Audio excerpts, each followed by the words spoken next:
This episode of the Human Experience podcast is brought to you by Find Mindfulness. Mindfulness these days is huge. Mass media is starting to understand the benefits of taking time to pause and reflect. Have you ever been interested in mindfulness and meditation? Have you ever wanted to create a practice, but you just fall off track? Well, this is where Find Mindfulness comes in.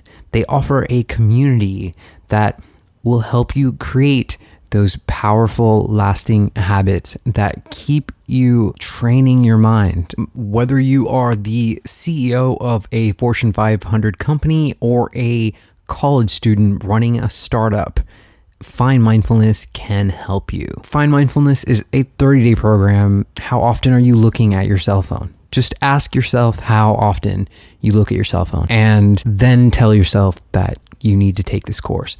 Mention the Human Experience. Go and sign up right now at www.findmindfulness.com. What's up, people? I cannot explain adequately with words how profound and utterly crushing this episode was to do. It's such a powerful, gripping episode. After you hear it, you will understand why it was so powerful and gripping. There's so much information that is compacted into this episode, and it reminds me that I have one of the most amazing jobs on the planet. I get to speak to some of the most talented, brightest, intelligent individuals and then deliver that information to your beautiful, smiling faces. So please make sure that you check out Kingsley's work, KingsleyDennis.com. Pick up a copy of his book, A Struggle for Your Mind. That's where you'll find most of the information that we talked about in this episode. And get to our main site, become a member. It's $5. It helps us keep going. It's not a get-rich thing. We're not planning to get rich on $5 a month. Yeah, please also get to our Facebook page and invite your friends to like our Facebook page. There is a contest in the works that I'm putting together, and you'll see that for our loyal listeners and our supporters. And we really just want to give back even more to you guys that have been listening and supporting our show. So follow us on Twitter at TheHumanXP, subscribe to our YouTube channel, and of course Facebook. Thank you guys so much for listening.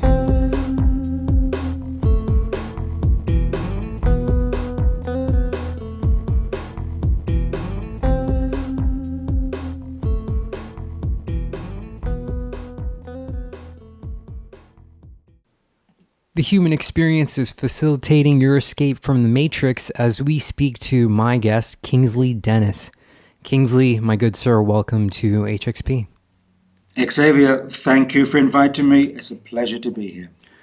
Kingsley, you seem to have such an interesting life. You've moved around to a couple different countries. You've taken some odd jobs just so you could pursue your writing career.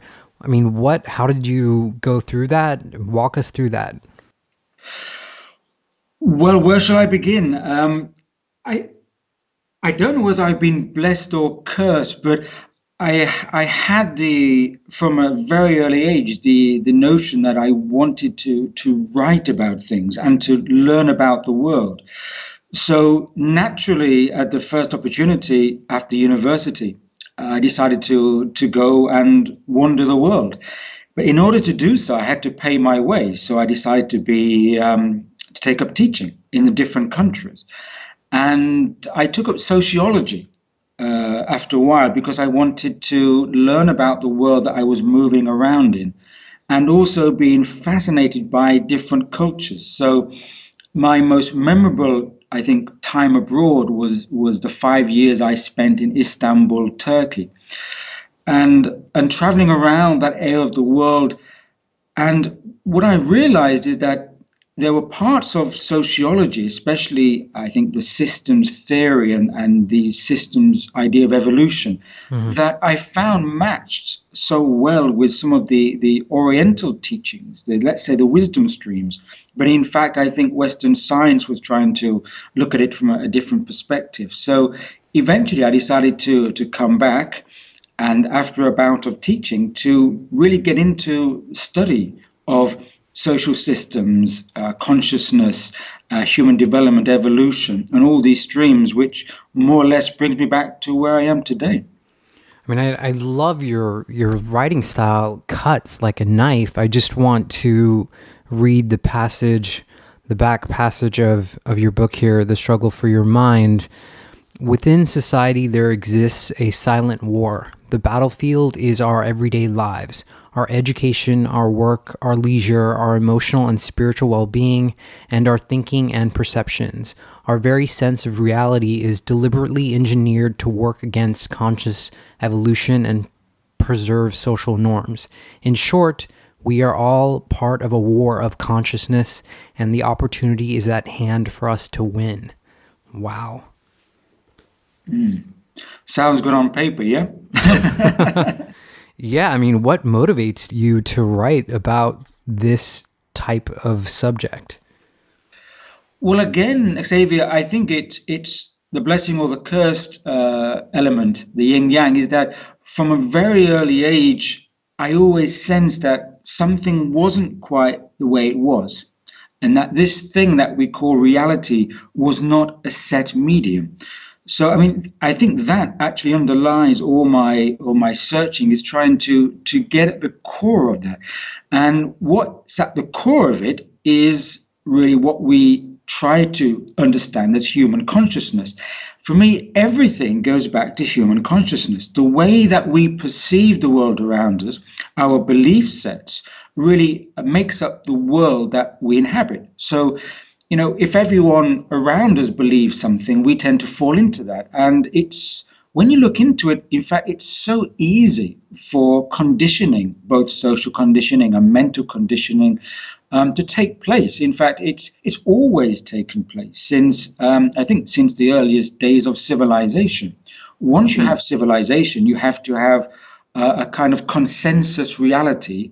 And the more complex that societies become, you then have the hierarchy of leaders, which then have to make sure that the masses kind of fit into their belief system. And so you have this thing called social engineering, to give it a modern term. It's always been around as far as back as I think, it's kind of self-reflective consciousness. And so really it's a science, but it's also the basis for our reality set. So reality is more malleable than perhaps we've taken credit for. Although I think some of the new sciences coming out now with our understanding of the quantum sciences and the holographic universe notion helps us to give us tools, vocabulary to understand how flexible and malleable the reality set is. But, really, who controls how you think? Who controls the input you put into your mind, and the frames of consciousness will therefore have a great influence upon your reality. It's as simple as that. Yeah, yeah. I mean, in your book, you talk about the illusion of freedom and how if a prisoner never sees the bars, I mean, how can they know that they're in a prison? Yeah, it's a term I also like to use is smooth captivity. Because I think our captivity these days is so smooth and it's been engineered to be smooth that we don't notice it or we don't wish to notice it because it's a smoother ride to stay in the consensus reality we have. And, and so we don't wish to, we have everything around us and we have, this is also part of how society has been, let's say, developed. And if you wish to go back to Marxism, you could, but the idea is that people now can acquire the very things that once they produced. And so we have most material goods to keep us comfortable. And before the age of global information, that was more or less enough. I mean, there were pockets of protest, but it was enough to keep us into the system. I think what's happening now, and as I outlined in The Struggle for Your Mind, the because we're in such a moment, a bifurcation point of contention, it's because we're now receiving so much more information, which is showing us the bars of our prison, and that is upsetting.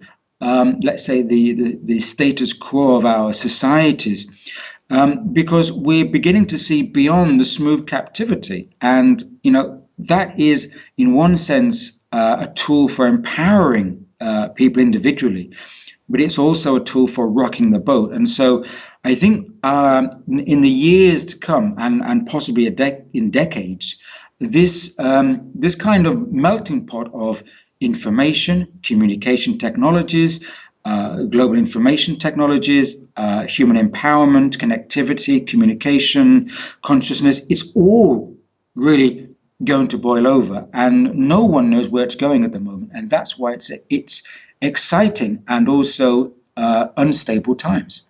Yeah, wow. I mean, I ripped through this book. I loved reading it, and I just felt like you were on point with everything that you had to say. I mean, where do you think? I mean, there are so many systems of control. I mean, you talk about misinformation, debt, distraction via technology. I mean, how wide and varied are the ways that we might not be in full control of our own minds, and what effect is it having on our own conscious evolution? Well, loaded question there. It's everything that affects our minds. There's an old Eastern phrase I picked up which says, greed for doing good is still greed, which means that things which we think are helping us, or things which may seem altruistic, such as spiritual belief systems, may be those very systems which are still part of the problem. We see in the past, I think it was quite, the sources of this control were much easier to spot. Take an example. In earlier societies, it was much more a visual kind of programming. For example, if a citizen did something contrary to the monarchy, to the government, or to the nation, they were visibly punished. They could be tied to a post in a square.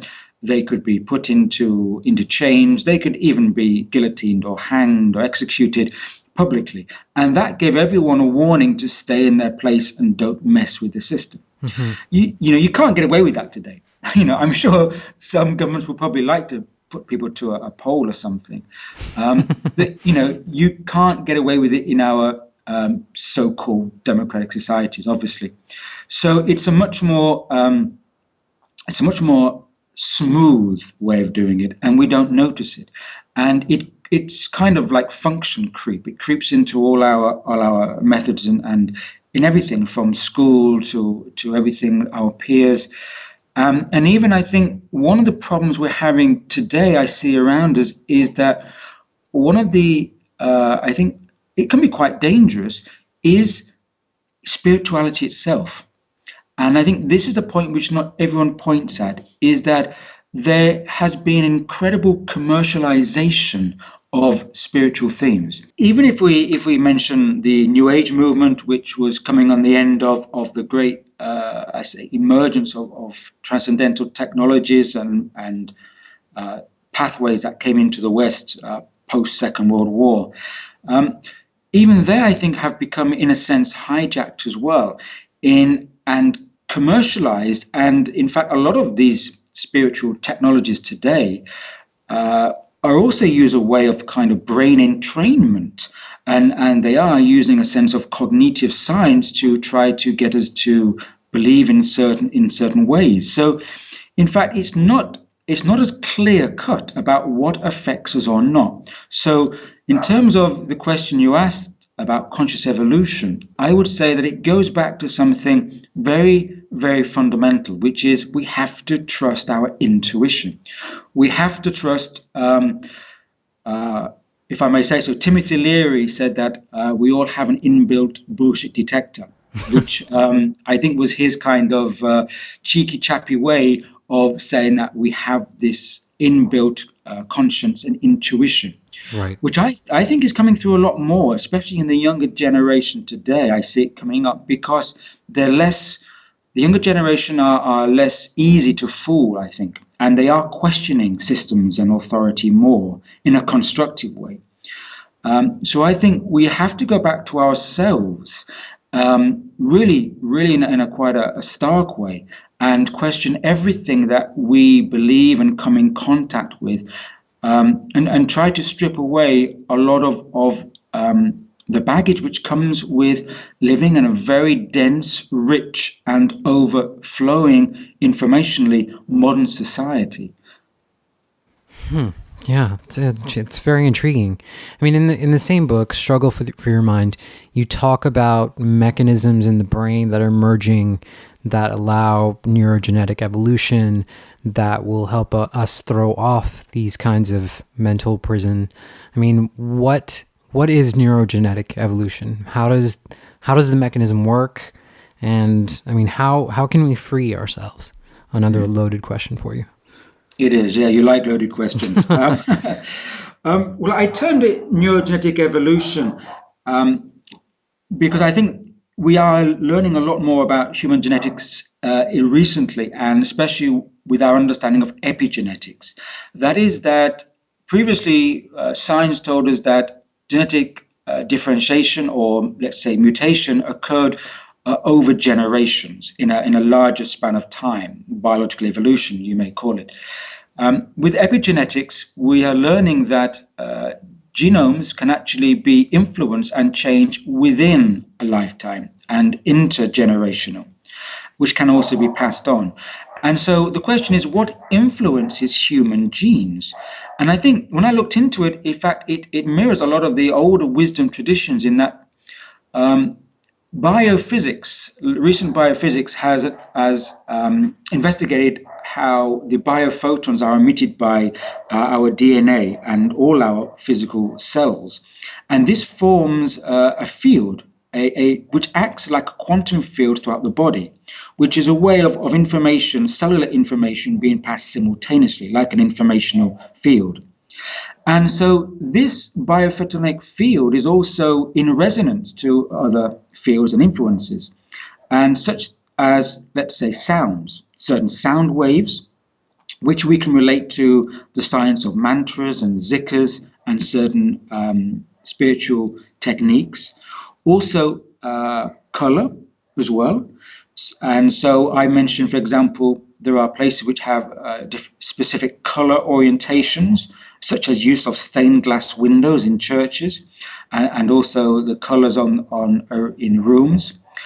And so sacred buildings have a certain, spatial structure and sacred geomics, which also can affect vibrations in the atmosphere. So these things which we thought as perhaps being fringe sciences can have a very definite effect and impact upon fields, electromagnetic fields, which are part of our DNA structure. So if one goes into meditation, there's been lots of research on EEG brain scans about how we come into entrainment and synchronization of our brains, but there isn't yet the technology to look at how our DNA fields are being affected. But I do feel that these mechanics, and I call them, let's say, spiritual tools, certain forms of meditation, using sounds, using colors, which have been used for aeons in these wisdom traditions, can have a marked effect upon our genetic state. So there is a sense that we can come into what has been called meta-programming.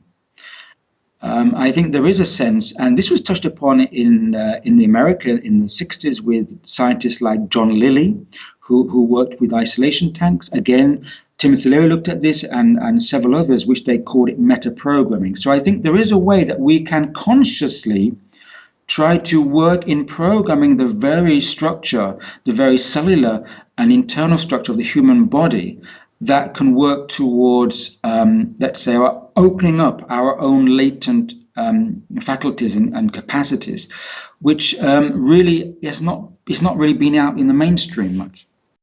Yeah, I mean, how would you? There's a subchapter in your book where you talk about decoding the Armageddon meme. I mean, why do you think this 2012 sort of? I mean, why is Armageddon and the obsession with zombies and vampires and the end of the world? Why is that being fed into the mass unconscious mind? Yeah, I mean, the 2012 phenomenon, that was quite a spectacle. And, the day after, I think there was a lot of people sitting around thinking, well, what didn't happen? Nothing happened. Yeah, nothing happened that was in that meme, And I think, well, where it came from, of course, we know the origin of 2012, the Mayan calendar. And I think that has an authentic base. But like many things that are out into the public sphere, it gets hijacked. And we do have this kind of end times mentality, or perhaps we have an end times weakness, going back to biblical talk of the apocalypse. And it depowers people. And so what it does is that it also lets in fear, and fear is a great weakness. It weakens our electromagnetic field, that's been verified. It weakens our immune system, which has been verified. But also it allows in, when we have a sense of fear, we need security. So obviously, when we don't feel we have it ourselves, we reach out to an outside authority. So it also puts us collectively at a kind of disadvantage. And so the 2012 Armageddon meme was really to disempower all these other tropes and memes which we're trying to struggle through about after 2012 we'll be able to empower ourselves, etc., etc. It was a whole wave of disinformation, which would, I think, deliberately being put into, I said, the public consciousness. So, of course, when it deflated and nothing was there, it kind of put a sword through the whole thing and just said, well, it was all wrong. There's not going to be this vibration to the fifth dimension. You're not going to be saved by people coming to get you off the planet, or you're not going to evolve to a new human. And so, in a way, a lot of people felt kind of deflated and quite depressed. And when we're in that mode, we want to go back into security, the status quo, The story I give in the book about, the weekend phenomenon, about how we are allowed to go out at weekends and alcohol is legal and we have a great time and perhaps too good a time. We get completely, we go wild often off our heads. And then when it comes to Monday morning, we're happy to go back to the status quo system because we've had a blowout, And that was the same technique which was used, for example, on slave plantations. I gave the example from one of the texts from one of the free slave writers. And he said that a lot of the slaves were given money that could only be used on the plantation shops. That when they had time off, such as Christmas, the money was spent to buy booze, whiskey, liquor, and the slaves were allowed to have a blowout and get absolutely out of it for several days, so drunk that at the end of it, they were wanting to get back into work to get their heads together. And that was just one example. I think it was Frederick, trying to think of the writer there, but that can be verified. And I think that is a weekend phenomenon, that certain substances are not allowed in society because they actually stimulate the neurons, stimulate our experiences. And then we have a different reality perspective. And that isn't good for going back into the system. But other things like alcohol, which are in some ways more dangerous to the human biology, and all the deaths we've had of alcohol over the years, they're allowed because they give us a blowout phenomenon. And afterwards, we want to go back into the system Monday morning. And so there are these things at play as well. It's very, very intriguing. I mean, we're covering a lot here very quickly. I want to get into kind of winning the war. And, you talk about there is nothing to fear, and that, I mean, do you think that we will eventually win this war? I do. I do, Xavier, and I don't really have a doubt about that. And that for me is something which I instinctively feel. In fact, and that's why I often prefer to speak about this winning the war. And out of all the books I've written, The Struggle for Your Mind is really the only one that goes into the dark side of our manipulations and the technologies that control us. All my other work actually examines the I think the rise of human consciousness over the decades and the evolution of consciousness into the future. So I do think we're winning it because if you look again, 20th century looks like it's been the century of the greatest warfare.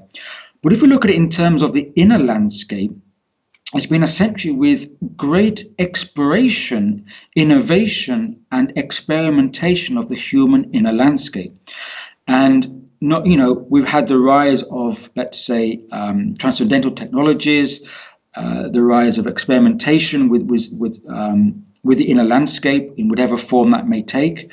We also have the tools to talk about it because before, let's say, psychoanalysis and Freud and Jung and Wilhelm Reich, we didn't have much language to talk about the inner world. We didn't have a subconscious. We didn't have an id or ego. So now we've had this language. We've had a century of spiritualism. We now have scientists talking about out-of-body experiences and verifying this. We have esoteric subjects which would have belonged to the mystery schools before, now publicly available. The literature is available. People are talking about it. Like we're having this conversation now, we can talk about consciousness in a way that wasn't available a few decades ago. There are subjects we can talk about now which we could not even talk about 10 years ago.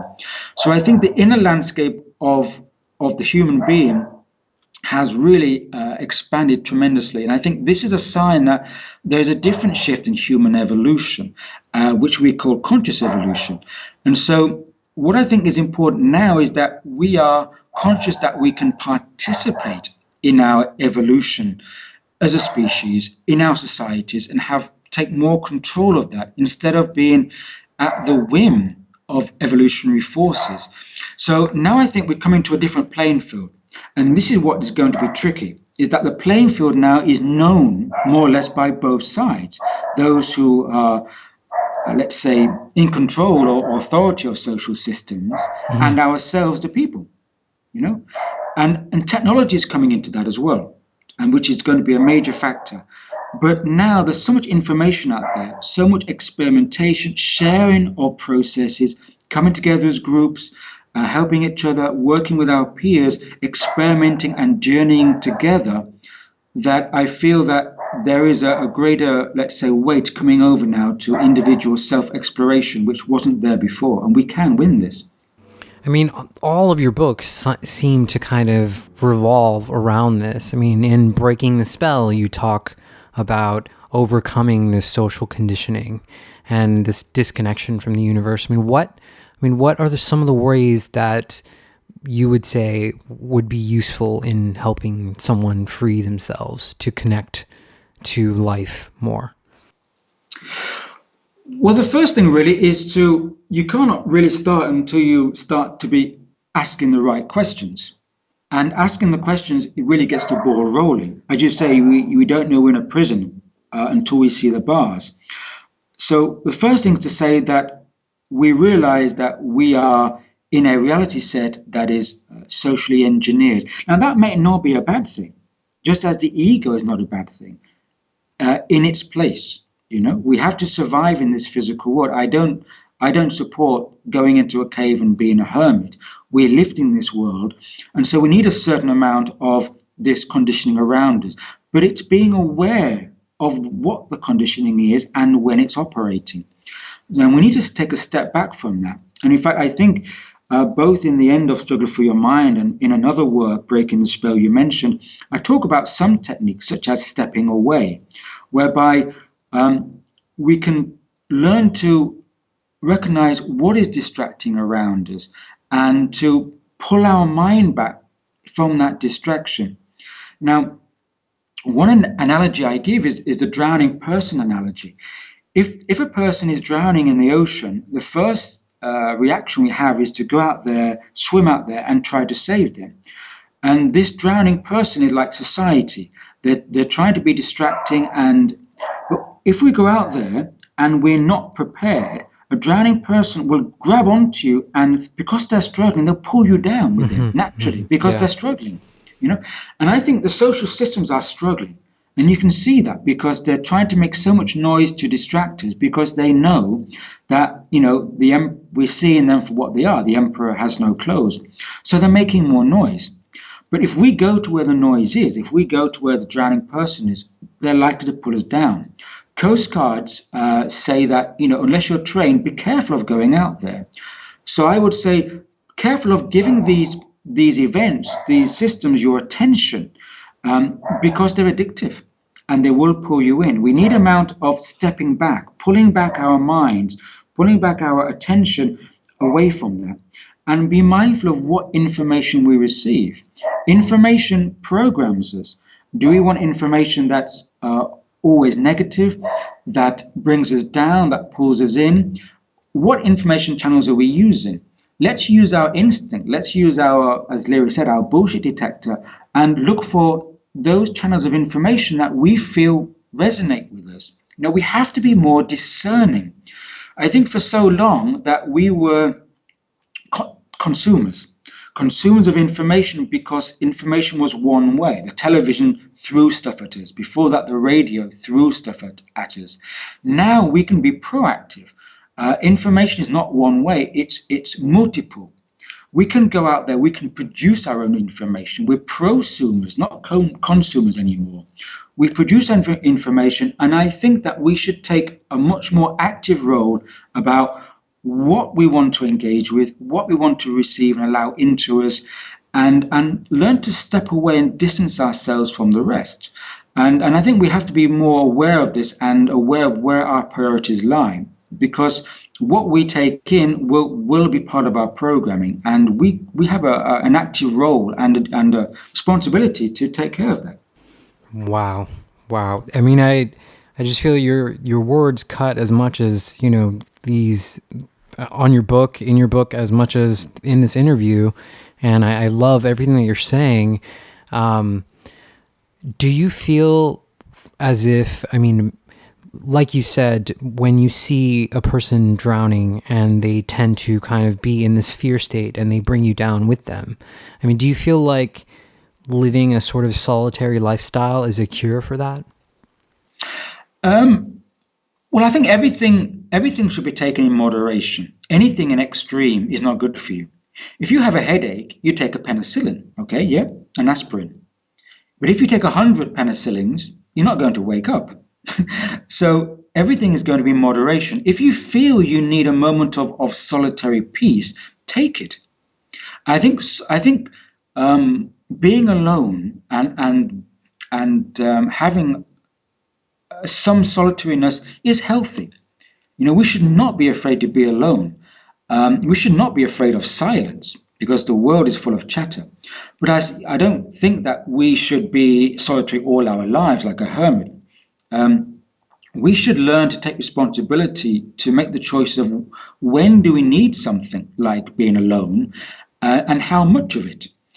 As I say, being extreme of anything, whether it's good or bad, is not going to be useful. And we should work out what we need. So what works for someone else won't work for us. And also we should understand who we need to speak to. Sometimes we may want to help someone, but at that moment we can't help them because they may be in a state where they're just not listening to us or they don't resonate. And if we stay with them, we may feel that our own energy is being drained. So we have to be aware that some people, what I mentioned in the book, they can become like psychic vampires, often not in a deliberate way. They may not mean it, but they may be sucking our energies because they're not in a proactive state yet or a state of realization. So, we can help people to a degree and then say, okay, that's enough. I need to step back now. and maintain my own state. And, they'll have to make some efforts to come around to the information themselves. So, we have to be aware of our own state and take care of ourselves at the same time. Yeah. I mean, if you look at the world and you look at the political landscape, I'm not sure if you're following what's happening here in the States. It's kind of absurd. I don't think you can miss it. I mean, if you just look at what's going on around us, it really does seem like we're on the precipice of something else, something new. I'm not sure if it's the end of an era or the beginning of a new one. It seems more like the beginning of a new one. But I mean, what do you think about that? I mean, where do you think we are in this phase of human history? I think we are at the beginning of a new phase. And in these phase transitions, to use a term from complex sciences, there's always a disturbance of information, because these two systems, old and the new, are clashing. Again, to give a visual example, if you throw a stone into a pond, you get ripples that go out. If you throw two stones in, the two circular ripples from the stones, when they meet each other, they have the interference, they clash. Those ripples break up. I think this is what's happening now. As a new system is coming in, both to human consciousness and into the social domain, it's clashing with the old, and so we're having this disruption. But in fact, if you look at these dynamics, the dynamics of chaos or disruption produces energy, which is in fact necessary for bringing in the new system. This type of chaotic systems actually plays out in social systems, in cellular biological systems as well, and it's the basis of life. And this energy is required. Xavier, I feel that our descendants are going to look back at this time and look at the work we've been going through, the times we're going through, and they will perhaps look at this as being as important as the time that humanity moved from the flat Earth to the round Earth perspective. Because so much is happening now, and it's one of the few times that we're going through, I think, a global civilizational disruption, not just an isolated one or an empiric one belonging to empires. I feel that the age of empires is over now, despite what may look like in world affairs. Most systems are now global. Financial systems rely on global trade. We have so many social systems, trade systems, communication systems, that if one goes down, it all affects the other.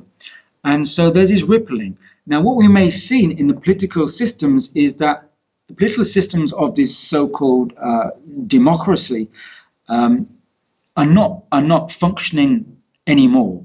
I mean, they had their role, they're not functioning. And so what we see on the television is like the magician's sleight of hand. You create a distraction in one area so you don't see what's happening somewhere else.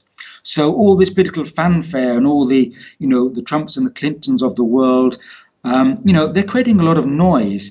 And I think they're trying to hide a broken system.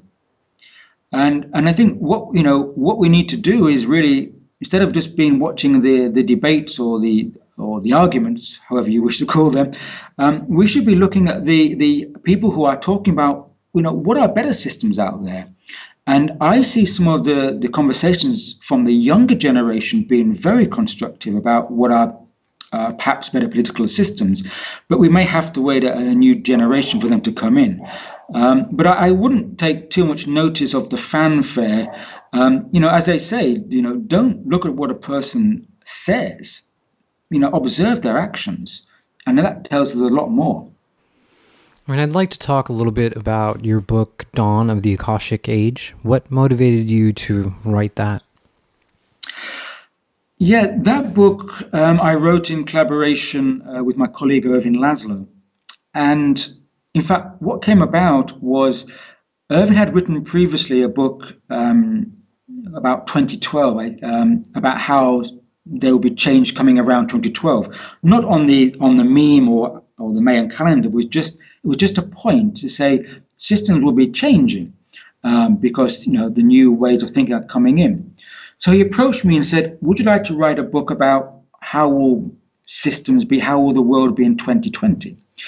And we said, yes, let's do it, but let's not use any year dates. We've had enough of 2012. Let's forget 2020. Rather than going on a time-based thing, let's look at a theme-based. What changes can we see happening in the world around, around this epoch? And Akasha is a term which Irvin had used before. And Akasha refers to the fifth field. The Hindu rishis of old, of the Vedic time, in the Vedas, talk about air, earth, water, fire as the four elements. And the fifth element was Akasha, they said. Akasha is what we would call the quantum collective field, the underlying field. And so we wanted to look at how this understanding through science that we are part of a quantumly entangled universe, that the world is entangled in so many ways in like a field metaphor, that what happens is going to occur to all around the world. With that understanding as our base, how can we see educational systems, political systems, financial systems needing change in a let's say planetary civilization going through the birthing pangs? And I do feel that's what was happening. I sense that we are, as a global species, moving towards what may become, for want of a better term, a planetary civilization.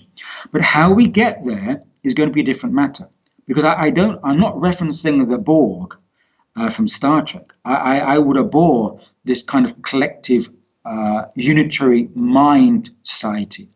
But I think that we're going towards a planetary society based on diversity, but based on a shared understanding of consciousness. But how we get there is going to be the decades ahead for us and our generations to come to figure out. And that's going to be the great evolutionary challenge for our species. Yeah, man, bang on. I love it. I love everything you have to say. I mean, it really seems like you're kind of one of those hidden authors that people have to kind of look for and find. And I mean, now that I've kind of found your material, I'm just like soaking it up. I love it. I want to talk about your book, Meeting Monroe, because it seems like this book for you is the most powerful. That's what I got from that. Do you want me to kind of give a little passage that you write about, or do you want to just get into it? Well, sure, give me a passage, because in fact, it's very hard for me to remember the book. It's okay. Like I was there, but I wasn't, so please go ahead. And here's a small passage. It is difficult to clearly express what happened to me over the period of several weeks. It was both an intense and surreal experience. Even thinking about it now has me at a loss to give any credible explanation. It is probably best that I don't try to define or categorize what, in effect, was a series of startling and profound encounters. I have a feeling deep within that my meeting with the person, in quotes, I came to know as Monroe was not an accident. I mean, wow, it sounds so mysterious. I really want to know more. Yes, well, it's the book which for me is the hardest to talk about, because in fact it's a book which I feel I didn't write. And all these other books we've been talking about are ideas that I'm trying to articulate. With Monroe, it's the most personal book because it happened to me, and my conversations with this person that was known to me as Monroe, and the ideas expressed were very powerful. And the ideas are about more or less on the theme of ourselves as a species and our evolutionary journey and our responsibility upon that. And I go back to that book many times because so many passages I don't remember, because I put them out, I disseminated them, I took them down, I wrote them up, and I put them out. But I feel like they just passed through me. But so many times in my writings and my talks, I realized that, in fact, this is still a lot of the talk with Monroe is coming through me. It's embedded in me. I apologize for sounding vague, but I think there are times in our lives when we have powerful encounters and they don't come out immediately. And if we absorb them, I think things come out at the right time. We have to process them, but they become a part of us. My own journey is I'm trying to understand how can we evolve consciously as a species, collectively and individually, and what that entails, and how can we articulate that, and where does human consciousness play out in that. And the more I think we tackle these issues and articulate them, discuss them, share them, they impact our perceptive sets. They impact how we perceive our environment, our perspectives on the world, and the world starts to shift accordingly. I think so much change can occur from the inside out, which means that we trigger it.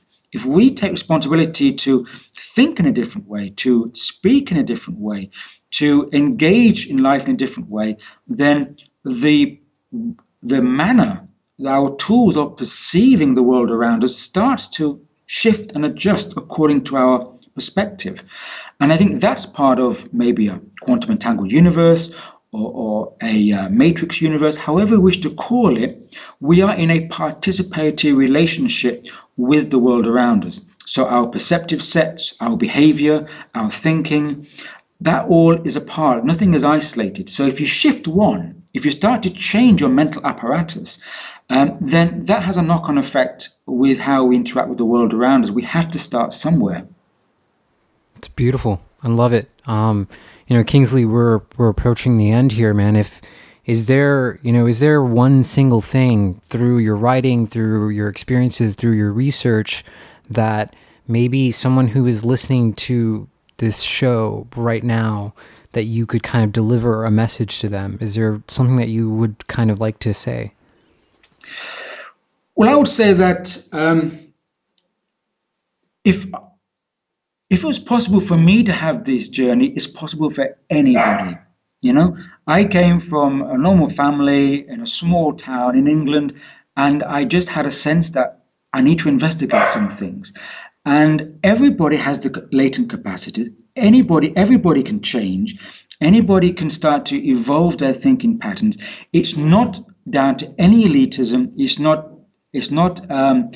locked away. We're talking about the real democracy. Real democracy is not in politics. Real democracy is in the evolution and the spiritual realization of the self. And that's open to everybody. Everybody has the tools. And I would say, don't believe what I say, because belief is not a part of this. What we're talking about is understanding. Go away, do your homework, think about things for yourself, figure them out for yourself, because everything works differently for each person.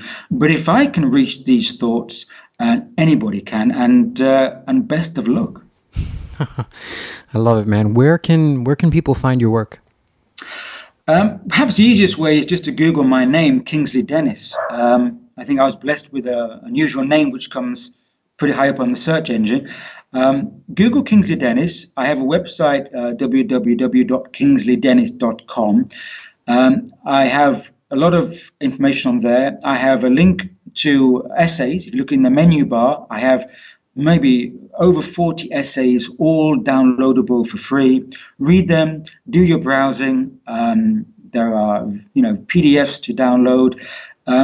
Seek out my books if you wish, and enjoy all the material that I'm happy to make available.